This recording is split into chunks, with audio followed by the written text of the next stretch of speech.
The Conservatives' candidate to become West Midlands mayor has defended spending up to 1M on the campaign, dwarfing his opponent's spending power.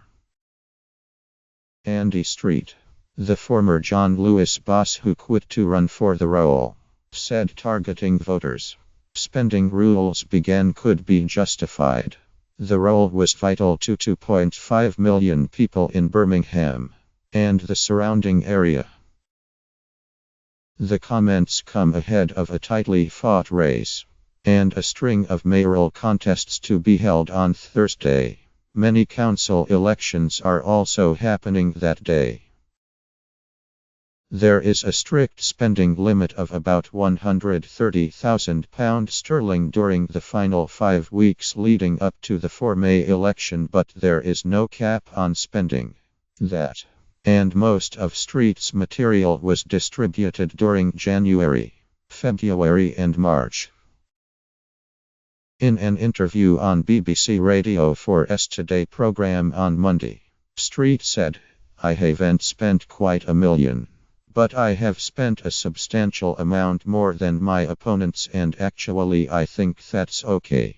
And I'll tell you why. This is a very important election, a new start in democracy for this region.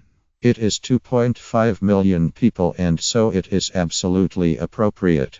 We have worked within the rules, which are that if you raise money you can spend it.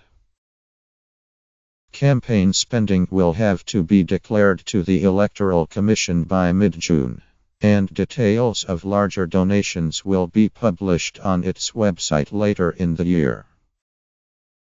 Street's campaign has sent hundreds of thousands of households newspapers, leaflets and mail shots bearing his image and campaign pledges. Simon, Street's Labour opponent, said the rules on spending on mayoral elections should be tightened.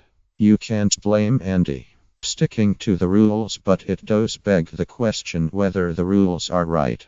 I think the rules are wrong. In general elections, the regulated period starts much earlier. No rules at all. A complete free-for-all.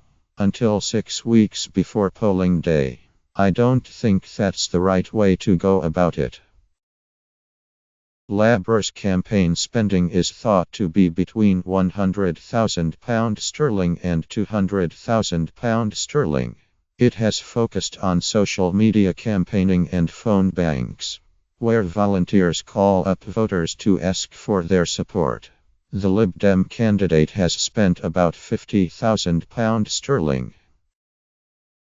Simon has struggled to raise money from some of Jeremy Corbyn's close allies, including the Unite Union. In the interview, Simon declined to mention Corbyn, despite being invited to do so. Asked who would be a better Prime Minister, Theresa May or Corbyn, Simon said, "I will be voting Labour."